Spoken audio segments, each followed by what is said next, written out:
appetite and welcome to Entertainment Life. Today we're talking about Zootopia 2. This is a sequel to the classic 2016 movie Zootopia that I love and think is very fun and creative, and covers a topic that we don't really see a lot,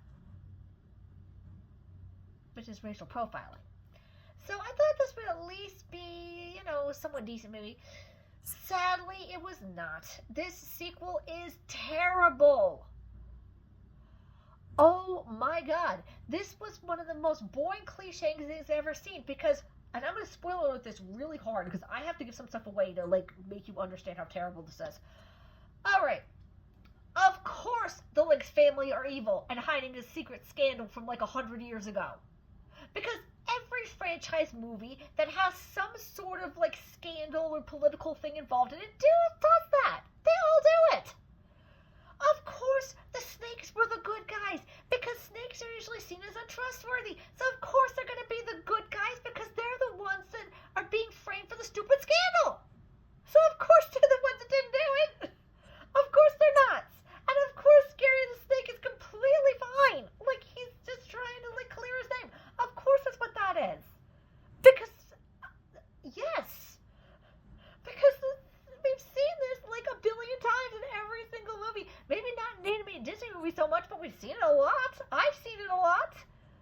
Also, my god, people, why was Popper evil? Somebody explain that to me. Why did we have to rip off Frozen? That was the main problem Frozen had, was that Hans came out of fucking nowhere being evil. So does Poppert.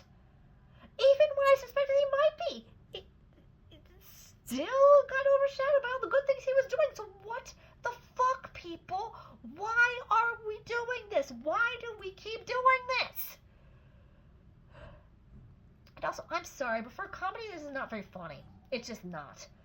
Also, what made the first movie so enjoyable for the most part is that Nick and Judy had this nice relationship where they were coming together and bouncing off each other and just really, having some nice chemistry. And then that's what made this work. A really big problem with this movie is half the time they weren't even together, and the other half when they were together they were bickering all the time. What happened to the nice chemistry? Where is that? Because it was not here. It was not in this movie, and it was not where it should be, really, because the whole point of Zootopia and what made Zootopia great was that Nick and Judy had such amazing chemistry. If they don't have this chemistry, there's no point.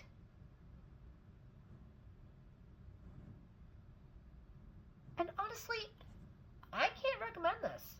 It's just too cliche, too boring, and ruined the reason that the first one worked. And that's all I have to say. Hi, everyone.